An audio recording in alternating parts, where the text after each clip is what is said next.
Shalom dan damai sejahtera Bapak Ibu yang dikasihi Tuhan kita Yesus Kristus. Senang bertemu dengan Anda, membagikan firman Tuhan dan belajar lebih banyak dari Alkitab untuk mengerti rencana-rencana Tuhan dan kehendaknya di dalam kehidupan kita. Pertemuan kita masih seputar biblical exegesis dari sudut pandang sejarah secara figuratif dan tipologikal Alkitab itu sendiri. Tetapi yang menjadi suatu pertanyaan bagi kita adalah sesi yang tidak dicatat di dalam Alkitab. Inilah yang menjadi satu bagi kita pertimbangan secara logika dan iman, manakah yang dapat kita terima, yaitu yang paling mendekati, walaupun tidak dicatat dalam Alkitab. Kenapa?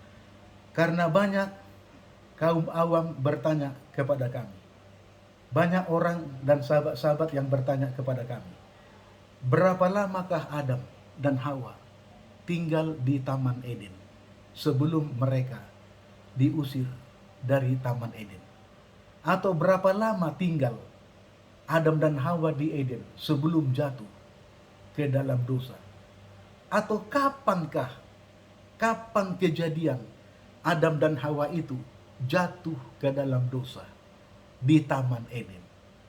Saudaraku, Alkitab tidak mencatat kapan kejatuhan ini, kapan terjadi peristiwa ini, berapa lama Adam dan Hawa tinggal di Taman Eden, lalu jatuh ke dalam dosa dan diusir dari Taman Eden.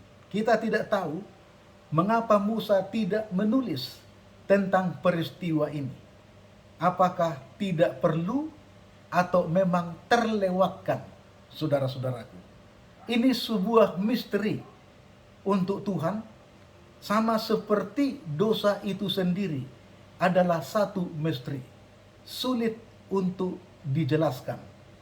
Sama seperti mengapa dosa bisa timbul di sorga, dan kapan dosa itu timbul di sorga, saudaraku. Jadi tidak ada catatan Alkitab tentang ini. Inilah yang disebut di dalam istilah Ibrani sod. Sod itu adalah misteri Tuhan karena tersembunyi untuk manusia dan hanya Tuhan saja yang tahu.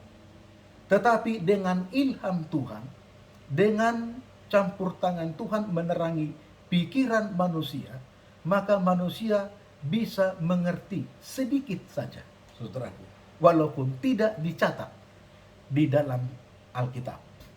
Contohnya, Ulangan 29 ayat 29. Ini adalah sod. Ulangan 29. Hal-hal yang tersembunyi adalah untuk Tuhan, dan hal-hal yang dinyatakan, yang ditulis, yang perlu adalah untuk manusia. Jadi saudaraku, misteri bagi Tuhan dan rahasia bagi manusia. Lalu Yohanes 21 ayat 25. Masih banyak yang dilakukan Yesus. Peristiwa-peristiwa yang hebat, luar biasa dan baik dan benar untuk bagaimana dia menyelamatkan orang berdosa ini. Tetapi kalau dicatat itu semuanya di dalam Alkitab, tidak muat dunia ini untuk menampung catatan itu. Artinya apa? Hal-hal yang perlu, yang dinyatakan, itulah untuk kita. Hal-hal yang tersembunyi, itulah untuk Tuhan. Sod dalam bahasa Ibrani, saudaraku. Namun, saya tidak akan mengecewakan orang-orang yang bertanya, berapa lamakah Adam dan Hawa di Taman Eden sebelum diusir? Saya memberikan ada 4 jawaban.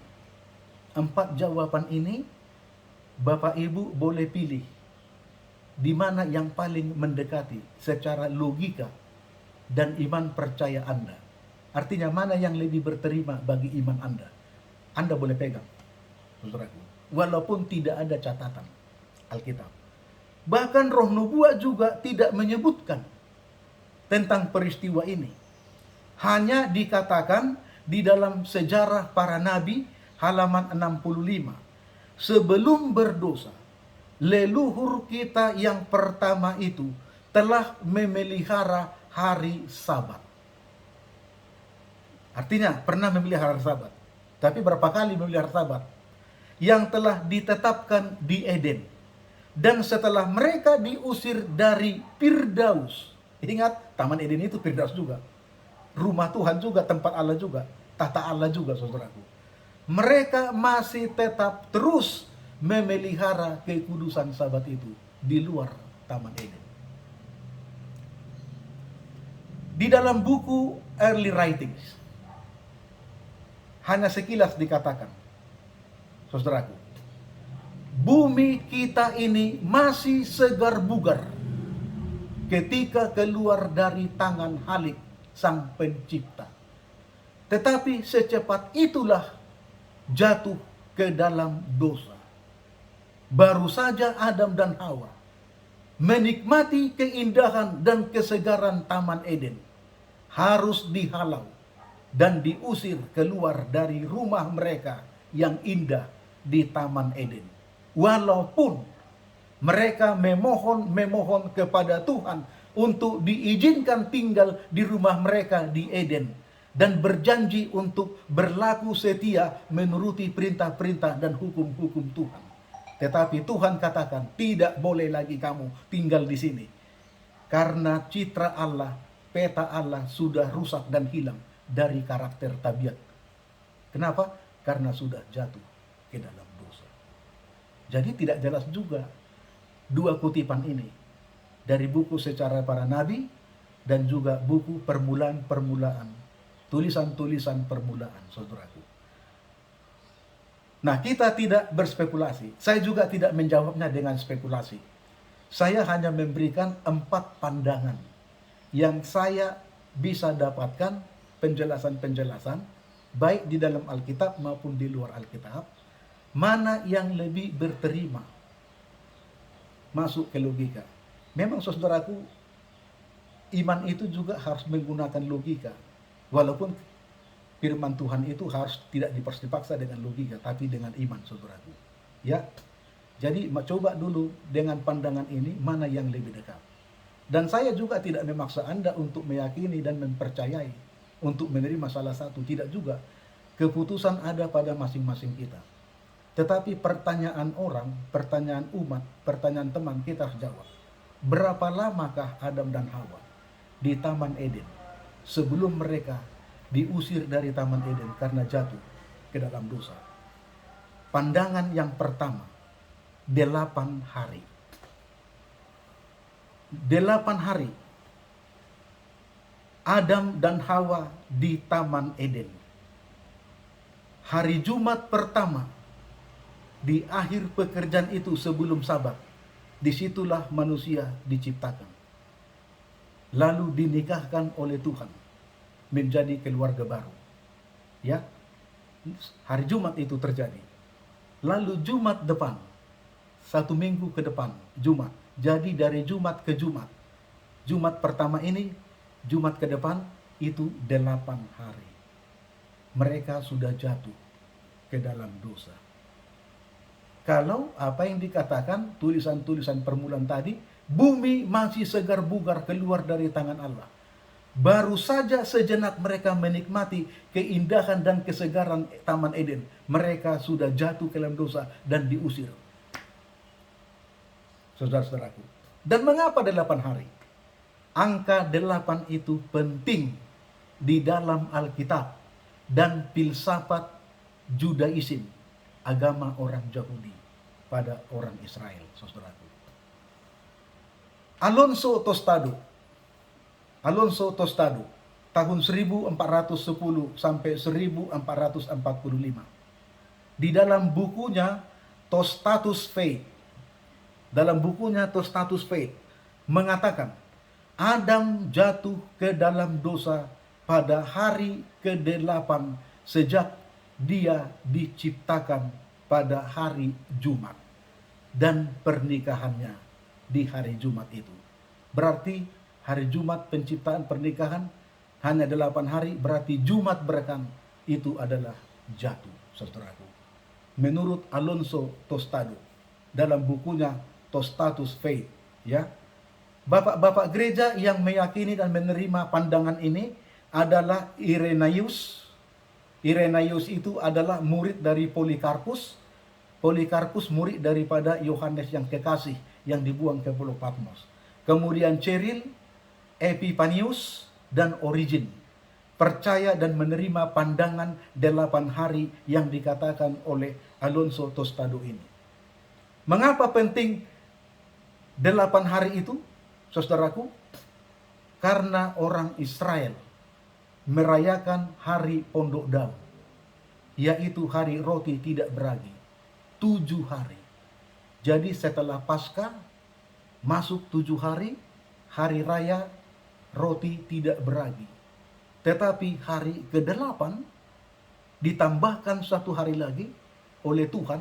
Hari ke-8 itulah hari raya yang menjadi puncak perayaan, yang paling bersuka cita, rasa syukur yang sangat besar atas keselamatan yang Tuhan adakan kepada umatnya.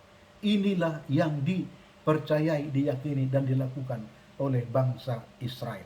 Saudaraku, Rabbi Rashi dalam Mishnah Yahudi mengatakan, hari ke-8 adalah hari perpanjangan pertemuan kudus, pertemuan puncak ucapan syukur yang terbesar atas kasih karunia Tuhan kepada umatnya pada hari perayaan 7 hari roti tidak beragi, untuk membersihkan diri dan melihat koreksi diri, membersihkan diri, menyucikan diri, hati, ya, supaya berkenan kepada Tuhan di hari ke-8, puncak perayaan roti tidak beragi itu 7 hari, untuk menyatakan kesukaan, kebesaran, kemuliaan bagi Tuhan Allah yang telah menjadi Allah orang Israel yang menyelamatkan umatnya.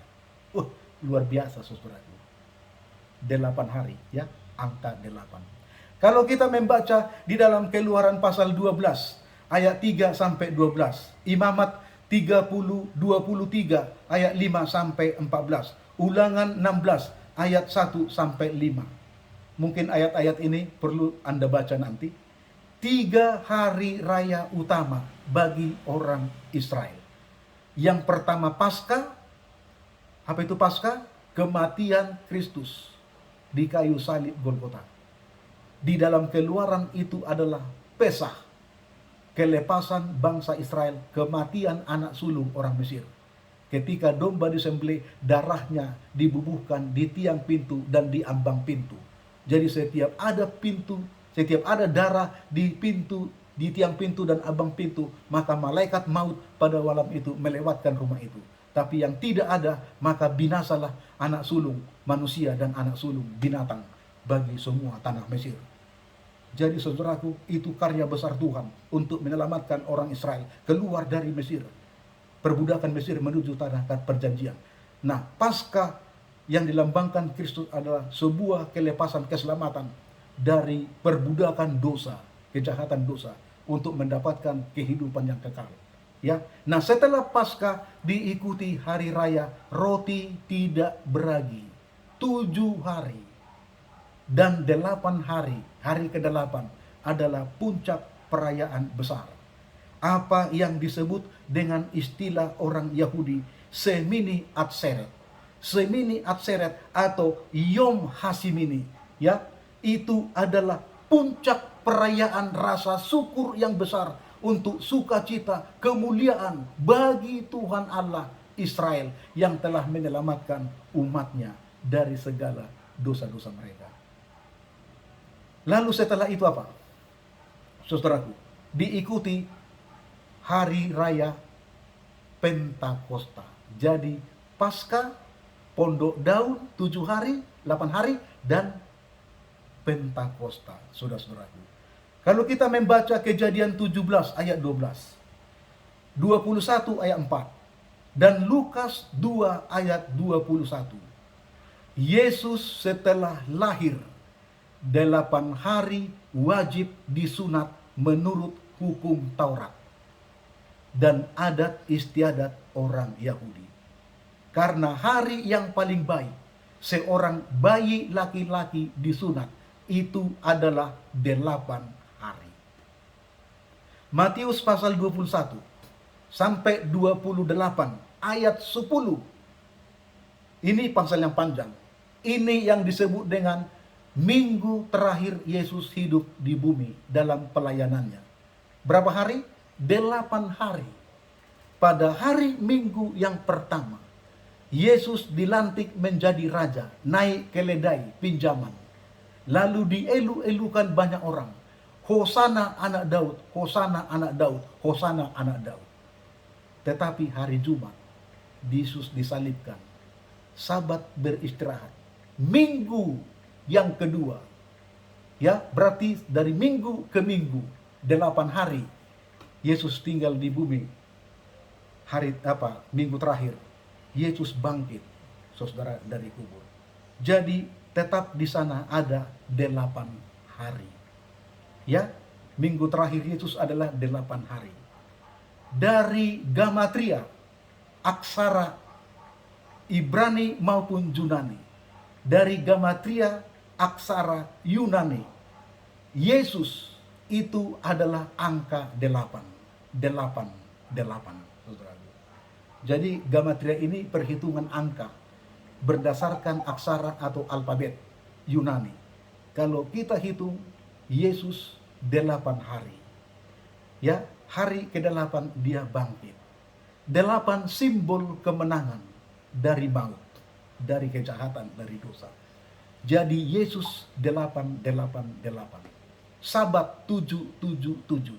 Binatang, angka binatang 6, 6, 6. Jadi saudaraku, angka 8 itu memang penting bagi orang Yahudi yang diajarkan di dalam Alkitab. Berhubungan dengan Yesus dan berhubungan dengan perayaan Pondok Daun atau Hari Raya Roti Tidak Beragi. Yaitu 8 hari. Hari ke-8 puncaknya, saudaraku. Kalau kita membaca Yohanes pasal 7, ayat 1 sampai 38. Yesus merayakan Hari Raya Sukot. Hari Raya Sukot itu adalah Hari Raya Pondok Daun. Setelah Paskah. Dan puncak dari perayaan itu pada hari yang terakhir, hari yang ke-8, Yesus berdiri di atas panggung dari semua orang banyak ketika merayakan Hari Raya Roti Tidak Beragi itu. Lalu Yesus mengatakan kepada semua orang banyak itu, ya, barang siapa haus, baiklah ia datang kepadaku dan minum. Jadi ketika mereka sudah makan roti 7 hari, kebutuhan daripada puncak untuk menyempurnakan makan roti ini hari ke-8, Yesus bangkit berdiri di atas mimbar lalu mengatakan, barang siapa haus, baiklah ia datang kepadaku dan minum. Artinya, akulah air kehidupan, akulah air kehidupan yang kekal, akulah sumber kehidupan yang kekal, akulah roti kehidupan.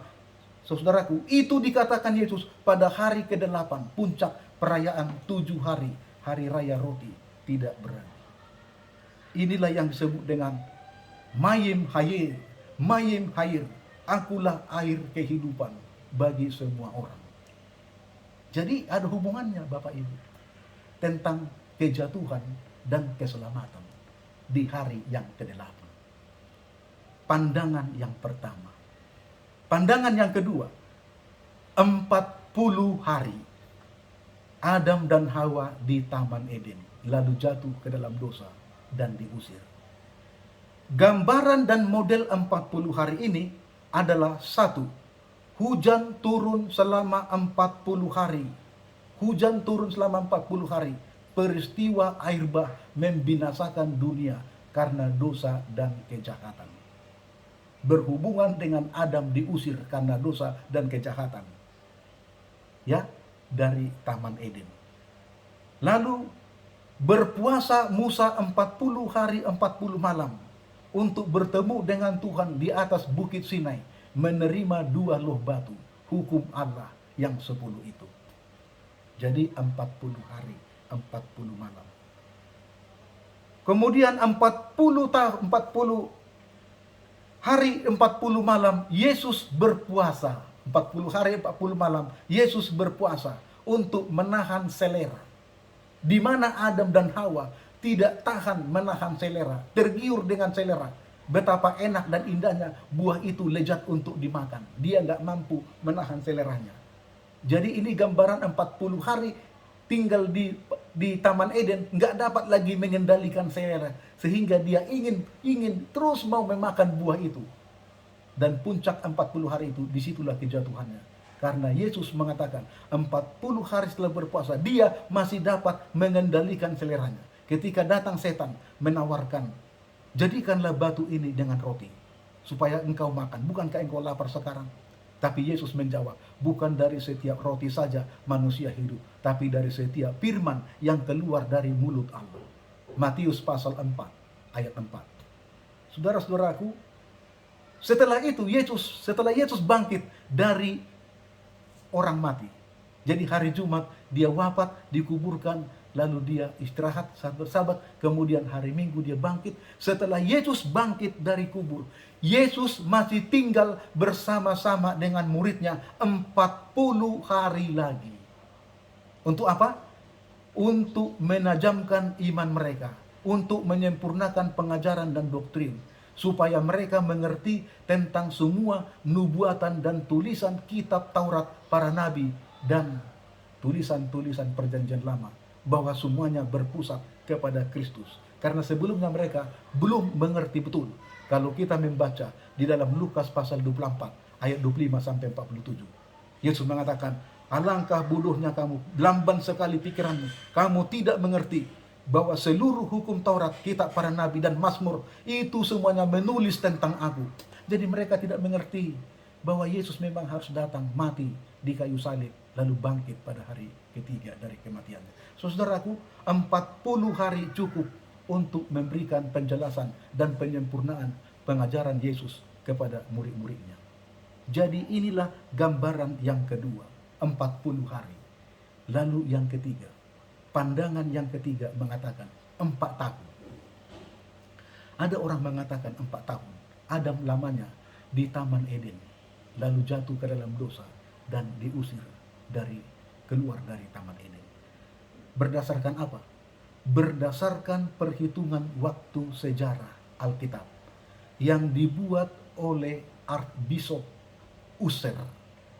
Inilah perhitungan yang paling mendekati sesuai dengan peristiwa daripada Alkitab, sejarah Alkitab. Secara kronologis Alkitab itu sendiri. Sejak dari penciptaan sampai kepada penebusan kedatangan Kristus yang pertama mati di kayu salib. Jadi dia katakan penciptaan itu berlangsung pada tahun 4004 sebelum Masehi. Setelah dikurang 4 tahun tinggal di Taman Eden, jatuh, baru dihitung per 2000 tahun yang pertama dari kejatuhan, dari penciptaan kejatuhan sampai kepada air bah, dari air bah sampai kepada kelahiran Yesus, karena Yesus lahir tahun 04. Jadi 4000 tahun perjanjian lama, tahun 04 sebelum Masehi, dari tahun 2000 tahun, dari tahun 04 sampai kepada sekarang sudah lebih 2000, karena kita sudah menjalani sekarang ini tahun 2021. Saudara-saudaraku, inilah pandangan yang ketiga, yaitu 4 tahun. Lalu pandangan yang keempat, ada mengatakan 40 tahun. Saudaraku, kalau 40 tahun atau juga 4 tahun yang tadi, bukankah waktu Adam dan Hawa diusir dari Taman Eden masih suami istri, belum ada anaknya? Jadi kalau 4 tahun, apa mereka belum punya anak selama 4 tahun di Taman Eden? Apalagi sekarang pandangan yang keempat mengatakan bahwa Adam dan Hawa itu 40 tahun. Sementara ayat itu mengatakan waktu diusir, di Kejadian pasal 3 ayat 24, waktu diusir belum ada anaknya. Jadi kalau 40 tahun, apa mereka belum punya anak dalam pernikahan keluarga mereka? Dari mana dapat 40 tahun? Karena 40 tahun itu peristiwa penting yang digambarkan dengan model Adam dan Musa. Adam sampai Musa 40 tahun, Israel kepada Yesus 40 tahun, ini adalah sebuah gambaran. Musa 40 tahun tinggal di Mesir. Musa 40 tahun tinggal di padang Midian. Musa 40 tahun memimpin bangsa Israel keluar dari Mesir menuju tanah perjanjian. Jadi tinggal di padang belantara. Ya, tipologi model daripada Adam kepada Musa kepada Yesus. Ya, inilah yang digambarkan. Jadi saudaraku, kalau ini kita terima, maka pertanyaannya adalah selama 40 tahun mereka membangun sebuah keluarga kok belum punya anak, sementara mereka waktu diusir belum punya anak, saudaraku. Masih berdua. Baiklah saudaraku, jadi ada pandangan pertama, kedua, pandangan pertama 8 hari, pandangan yang kedua itu 40 hari, pandangan yang ketiga itu 4 tahun, pandangan yang keempat 40 tahun. Mana yang paling berterima dan masuk dalam logika Anda, itu adalah pilihan Anda. Tapi inilah jawaban pertanyaan yang bisa saya berikan.